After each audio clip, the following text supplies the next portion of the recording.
Oh, there it is. There we are. Now Yay! live. We're live. And look at this. It's Evil Engine in my car. Oh. There. It's Car Con Carne, the world's only food podcast, recorded in a car. We're outside Epic Deli in McHenry, one of my favorite places on earth.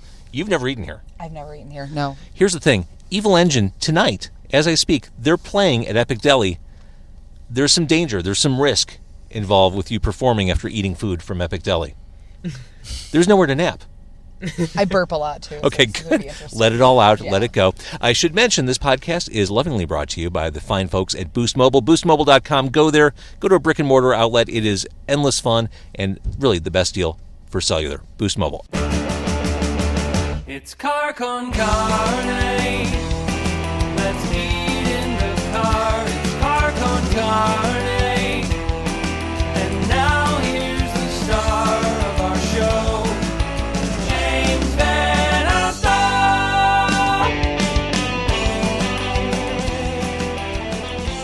Okay, Evil Engine is here. We are at Epic Deli, where Tyler Wildey, the proprietor, is a mad scientist with food. And he has given us food to try here in the parking lot. Oh boy. Evil Engine, let's see what we have here. These are the fried pickles. I am such a fan of these. How do you feel about fried pickles? I love them. I'm in for it. I am a huge fan of fried All right, I'm going to send these back. There you go, fellas. And these guys think, oh, this is great. Score, we got the fried pickles. But wait, Kryssie. Hey, I'm going to spit my gum out. It's getting serious. It is getting serious because we, in the front seat, have elotes balls. Dude, man, bro. Good. Dude, man, bro? Dude, man, bro. What does that mean? That's just all of the... Everything all at once? Every little bit of All right, emotion. take an elote ball. Oh, God, it's happening? I get to go first? Well, yeah. I'm You're the scratching front your person. microphone with my spikes. Oh, wait, do you want a little citrus on that? We'll Do do I? some- Yeah. Do I? Absolutely. Yeah. Spears get mushy. Okay, this is All right, so real now? elotes are corn and Mayonnaise cheese and and mayo. cheese, yeah. Uh-huh. How are the pickles, guys? They are awesome. Bomb. Cheers, hookers. Very good. Cheers, hookers. Look. Some more.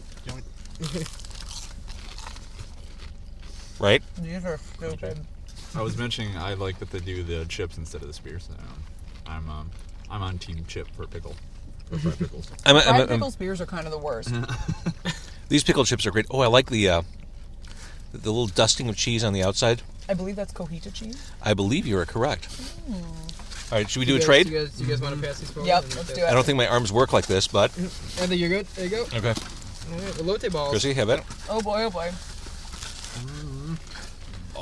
This is so creamy. What kind of sauce do these come with? Is that kind of like a ranch with a dill, maybe? I'm about to investigate this sauce. Yeah. So hungry. This is perfect. Right? Mm-hmm. Right? Mm-hmm. So did you know, Evil Engine, there's a sandwich here named after me. Really? Which one? The JVO. Oh, duh. How did I not make that connection? What's on it? It's obscene. It's on cornbread. It's open face on cornbread. It's pulled pork, bacon, deep fried pork belly, coleslaw, and fried pickles. I'm ordering this. I'm ordering this tonight. It's ridiculous. Gotta happen. Oh my god. Did you make that up or was it bestowed upon you? Oh. That's cool. Oh, these are so good. I know. Okay, so like I gotta get this out here, but like it's like there's a lot of people claiming this, but like I know that Jamie actually invented this. I was just talking about this with Colin, but Jamie invented like back in like 2004. He invented a double cheeseburger with caramel on it. With caramel? With caramel, and What kind of stoner creation is that? I'm actually not a stoner at all. It's just Stone cold sober. I think it might have been more like poor kid thought. It was like, oh, just whatever is laying around, you just put together. but it's ridiculous, and like we've actually like we pitched it to I forgot where we pitched it to, but like Pass me an elote ball while you're yapping. but Thanks, buddy. But yeah, but like we've been trying to like get this in like into the mix, and like now there's a place called Nick's Organic Fast Food that like every time I go in there now, it's like they like give me like a little side of caramel dip because I always order the double cheeseburger. Like you got to get it plain. I get it with bacon and caramel dip now. It's a little sweet and savory. Mm-hmm. Yeah, exactly. Mike's an artist. But Clearly. but that's all to Jamie's credit. I had like nothing to do with that. I'm the proprietor of it, I guess. I like make everybody. I spread the joy of the. I just hope that Kryssie, your eye roll was captured by the microphone when you said that. I just hope I somehow managed to pick that one up. I do emote a lot with my face. All right, so Evil Engine, throat clear, fried food, cheese, dairy. Here we go. Band history. How did the band get started? Ooh, that's a Mike question. I always defer that one to Mike. Sure.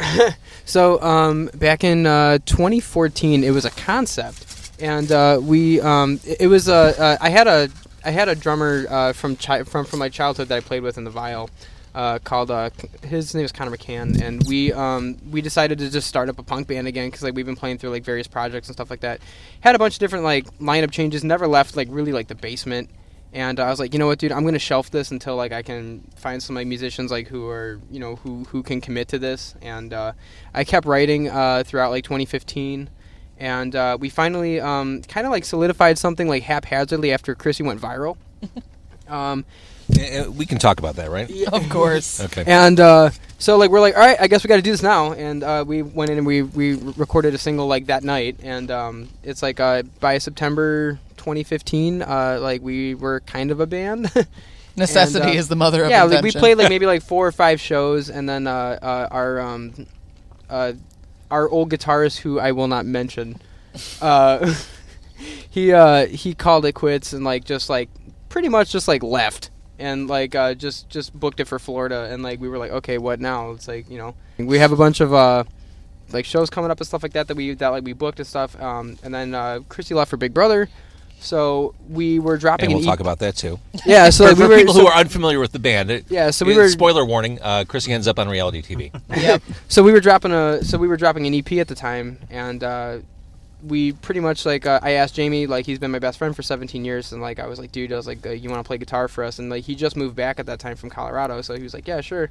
And so we pretty much been a band since like October 2016. So it's like I'd like to say that we're like a solid band at 2016. Jamie's on the album. Okay, so really brand new band for all intents and purposes. More or less. Yeah. I mean, really, you're talking about a year to this day. I guess we still have that new band smell. You do. Is that what that is? It is a fetching scent. Can you pass those pickles right back up here? Yeah, there you go. Because oh my god, I see you just kind of hanging that over If your. you're doing it, I'm doing Yeah. it. All right, somebody pass me the loaded ball. Okay, hang on. It's happening. See, Here, why don't I hold this? Thank you. You pass. Thank you. See, it's a shame this isn't being I just filmed need one. because we were working so well together. Or all. Yeah, ball. Okay, so ball. It's a ballet. let's talk about the EP. You recorded it. You redid the guitar parts. Can we talk about the cover? The most misleading cover in the history of punk rock? Who gets to talk about the cover? Can I do it? It was your idea. Yeah. It was your Okay. idea. So the legend goes, Mike had come up with the name of the EP long before we came up with the cover. The name of the EP is Nullius in Verba, which is Latin, loosely translated to take no one's word for it. Mm-hmm. And we wanted to design a cover that was a little misleading, but at the same time wouldn't be, I mean, a lot of, how do I say this? A lot of our subject matter is very serious, and we have a lot of sort of like Trojan horsed political themes and social If I themes may and things. interject too, I'm sorry, Mike knows better than I do. Nullius in Verba is the it's the The motto, motto of the Royal Society. of the I was Royal going to get to that, Society. but he didn't want to let me finish. So I'm going to eat a elote ball, and he's going to tell you the rest of it. Go ahead, Chris. No, I'm good. Good. I'm uncomfortable. No, this happens all the time. Now I have a mouthful of food, so you have to say something. No, but it's the motto of the Royal Society, and like they were one of the first establishments that actually like bucked the system of religious Reich, and yeah, that's pretty much it. That's all I wanted to say. Good talk. Yeah. All right, so the cover. So, yeah. Explain what the cover is. So we had tossed around a lot of different ideas for what we thought would be worth it to kind of, we had talked about, well, I don't want to give any of those away because we might end up using them later on for artwork of any kind of nature, but basically what we wanted to do was find something that was misleading but at the same time still showed off our sense of humor, because a lot of our subject matter is really, really serious. Mm-hmm. So the idea had come about, and I was like, hey, how about we take a picture of Mike's butt in a bra, because it would look like a really nice set of curvy little boobies, but in reality, it's a butt. Take no one's word for it. And everybody kind of was like, I don't know about that. Like, that could either come off really hilarious or really stupid. And Mike's butt's really smooth. I had to shave it that morning, actually. You did not. I did. You've never been close to someone ever in your life until you have shaved their butt crack. My crack, not my whole butt. Yeah, Like no, my whole butt. most of his butt is very, like, smooth, as you said, and, free of any kind of hair or blemish. But I did have to shave the crack. And I will never let him live that down. That's a certain level of closeness that you attain as a band. Never expected to be that close. No, how could you? But yeah, I actually, somewhere on one of my old phones, I have a screen cap of me FaceTiming with Mike when I asked him to just try the bra on his butt cheeks and let's see how it looks. And I screen capped it because in the corner, there's a little front-facing camera of me crying, laughing, and he's holding it up, looking over his shoulder like, do you think it works? And once I pitched it to everybody like that, everybody kind of was like, okay, well, we're under the gun, because I had been asked at that point to be on Big Brother, and was like, I'm leaving, we need to shoot a photo for this, let's just do it. And we took one crack at it, no pun intended, in my basement, and You intended every part of it. I didn't actually. As I said that, I was like, boo, Rodolphe, what a terrible I butt. passed up a butthole joke a second ago, and That's your fault. I was gonna say Mike was gonna have me shave his ass, but he doesn't trust me with a razor near his private. So Why was I trusted with the razor? That's not fair. All right, so let's take a step back. Kryssie went viral. Yes. Here's the thing. I discovered your band before I discovered this stuff about you. Thank you. Yeah, you're welcome. You are one of few. And I realized that. Like this, I kind of had to do research. I didn't know any of this. I found the music before I found out you went viral working at Ed DeBevick's. Yes. Explain that. Was this awful? Yes and no. I mean, the thing about going viral is it's something that you don't believe actually happens to anyone in real life. Right. Until it happens to you. I worked at that place I worked at Ed DeBevick's for almost 12 years. And, it was a Chicago landmark. Everybody that went there knew the experience. So the idea that someone else wouldn't understand the shtick never really occurred to me. And people filmed me all the time. Sure. At that job, and it never really went anywhere, so I never really thought about it, and that was just another day. To this day, I still maintain that that's not some of my best work. I think there were lots of interactions I'd had with people that were considerably funnier, but that is the one that ended up going viral, and, it's a double-edged sword, because on one hand, that video got licensed. Somebody bought that video from the person who took it. How is that even... I wish I knew. Yeah, I'm sure that's a sore subject, but... It is a sore subject, because, on one hand, I do have some avenues of legal recourse I could take, but at the end of the day, does it really even matter? Am I really going to Seems like so much work, yeah. Am I really going to chase a menial amount of money that someone basically sold my identity, my work, my character that I created to make money off of licensing? But at the same time... God, I hate people. Samesies! Especially when they're, loaded. Right, well, yeah, they don't need the money. God. But It's the president of Unique or something like that, right? it's the mother of the CEO, but that's neither here nor there. The question that was asked is it awful? And it's... Wow, you've got great hosting skills. Way to bring it back. I've done this a couple of times, and I know how easy it is to kind of go off on a tangent. In reality, it's cool to have something like that happen, because it is definitely a nice little springboard to every single person that has something to say about it. Well, check out my band, check out the fact that I'm a real human being. But yeah, every morning I get something new on my, some social media platform where somebody wants to kill me or punch me in the face. God. Or, grown men want to fight me and kill me. That's a thing. For doing your job. Yeah. For working in a theme restaurant in a video where I'm clearly wearing a costume. I just love the guys who who are all look like, yeah, if I was there, I'd knock your fucking brains out, and it's just like, dude, it's like you're like a grown ass man, Yes. it's like you're condoning violence on women for doing their job, And you just know, and we don't need to go too far down this road, but you just know, if it were a male in that viral video, he would not be posting the same things. Correct. Without a doubt. Yeah. Absolutely. God, I worked... Because I should know my place, right? Oh, Jesus. I worked for many years before I was in radio. I worked at Dick's Last Resort. Awesome. That was the competition. That was the competition. It was exhausting for me, playing that role of the asshole server. Yep. Hated it. It was emotionally draining. So I can understand what that was like. And then, people ask you all the time, isn't it so easy? And you're No. like, no, it's not. God, God, it's so much easier to be nice. Well, you make better money when you're in a legit bad mood. Right. But at the same time, like, if you have to put on that persona, it gets... It's still the best job I ever had, but at the same time, it's a lot. And then you come home and you don't want to talk to anybody, and you don't want to be on anymore. Right, exactly. So you did that. It went viral. And that led to you getting a call from Big Brother? They stalked me. Okay, so the long and the short of it is, when they cast reality shows, sometimes they'll pull people from the cattle calls. They do have big casting processes, and they'll pull people. But some people they handpick because they think they'd make good TV. Sure. And for whatever reason, the viral video landed in the hands of a casting director. That casting director then saw some of the news clips that I had done to talk about the viral video and how it was, enhancing and also ruining my life at the same time. God. And this particular casting director was like, you know what? I really like her. She's articulate. She's funny. She's interesting. Let's try and put her on this show. And they had originally hit me up for a different reality show that CBS owns, and I shot them down.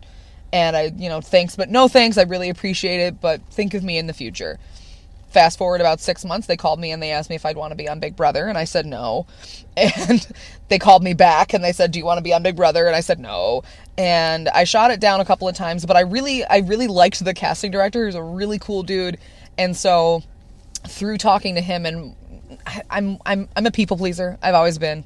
And through not wanting to let him down, I was like, I agree to at least watch a couple seasons of the show, see if it's something I think I could be good at. And before I knew it, I was on a plane to Los Angeles. Oh, my Lord. And the rest is history. So you give me hope. I'm still holding out to get a call for Wheel of Fortune or Jeopardy. I'm hoping that great. someone will say, yeah, that radio guy, he'd be great on Jeopardy. It would consume considerably less of your life than Big Brother would. No doubt. Well, and you went pretty much all the way. I went all the way to the end. Yeah. I mean, the season I was on was the only season that had a top 3 as far as I know. But I made it to the final 3, and Mike likes to tell me all the time that I'm first place loser. I bet he does. Because I'm not the runner-up. I'm first place loser. So looking back on it, were you glad you did that? You went through the experience? That answer sort of changes day by day. Ultimately, yes, I'm very glad that I did it, and I'm grateful for CBS having me out there and giving me that kind of a platform to really prove to myself what I was made of. But at the same time, I missed out on, the EP release got delayed almost 2 months because I wasn't home, and I missed out on doing a lot of things with my band. It was an interesting kind of strain, but also rebirth to my actual relationship. But it was just, I'm glad I did it, and I'd probably do it again if they asked me to, but at the same time, I'd be sitting there on the plane to Los Angeles going, why am I doing this? Just like I did it the first time, So for the guys sitting in the back seat, the rest of the band, was this a good thing for the band that Kryssie went and did Big Brother? Yeah, it's afforded us a few opportunities that I'm pretty sure we would not have been privy to before. Like, we got to play New York this year. That's and great. I mean, we obviously would have played New York eventually, but we kind of got springboarded into a gig there and at a really cool historic venue. And yeah, who knows if that would have ever happened without that. So I'd say, I mean, barring the obvious price that it's taken on her sanity or her relationship, I would say it's been good. I wouldn't want to step over that. But When she said she was going to go do it, did you think, oh shit, there goes the band? Never. No. we all thought I was coming home in a week. Oh, right. No way she's going the distance. Yeah. Yeah. This will be over before it starts. All we did was just keep practicing, and we just kept writing new stuff, and now we have, now we got some new stuff. Our projected release date for the EP last year was Halloween.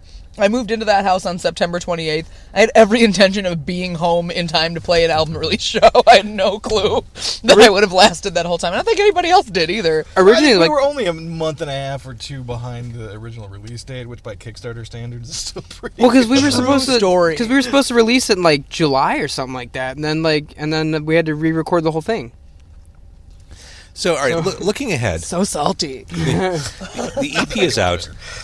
We're outside Epic Deli where you're performing as we're recording tonight in early December. Do we get to see you after this, or is this it for 2017? By the time this comes out, we will have already played at Liars Club with a band called Tiger Sex on December 15th. And if you went to that show, you get a high five. Absolutely. All right, so that's it for this year, but you're going to be busy next year. I know you're planning to do more new music. Correct. We have an entire EP totally written, ready to go at this point. we're working on getting our crowdfunding campaign together so we can afford to record the damn thing. But we're looking to hit the studio. What do you guys think? Like March, I think was our projected, maybe earlier. Yeah. Smarch somewhere in there. Smarch. Smart. Yes. And since politics play a part in the songs you write, the lyrics you write, it seems like you'll have no shortage of songwriting resources Oh, no. heading into the new year. No, there's gold. Anything that's too much. I'm exhausted. It's Like, kinda how hard do to we pick. choose? Right. Yeah. How do you narrow it down? All right, so Evil Engine, if people want to follow your exploits, be ready for that Kickstarter when it eventually comes, where do they find you? Colin. Colin, you tell Why you always ask me? Because I always say... Anyway. Yeah, so we're on Twitter, Facebook. We are on our own website, evilengineofficial.com. And those are usually the best places to find us. Instagram, too. Instagram. Oh, yeah, we got We got Instagram. a We little got, IG. The we kids got- are into that. we got a gig salad. We do have a gig Yeah. salad. Did you guys know that was a thing? Because I didn't until we What's got a booked gig on it. salad? Don't forget Reverb Nation. You know, Ooh. Reverb. Bandcamp. Gig Salad is one of those websites that is intended, I think, for like impersonators and wedding bands. And for Got whatever it. reason, we set up a profile on there. We actually got a booking out of it. So. I think, if I'm not mistaken, I think I found you on Bandcamp. I don't think you submitted to my show. I think maybe I found you on Bandcamp before you submitted. I would Okay. like to think that. Yeah. Yeah, maybe like Radio Coup d'etat or something. Or I would like to think Father. that it wasn't just me shamelessly sending you an email going, please like my band. I don't remember. Maybe you did submit. I don't know. But in any event, you're I might awesome. have. You're awesome, and I'm glad you're here. Evil Engine, thank you for joining me. And there's nothing really evil about you. This has been a delightful 25 minutes or so. It's only been 25 minutes. That's right. All right, so onward and upward for you, and thanks again. Thank you for having you. us. This was Thanks a for having us. blast.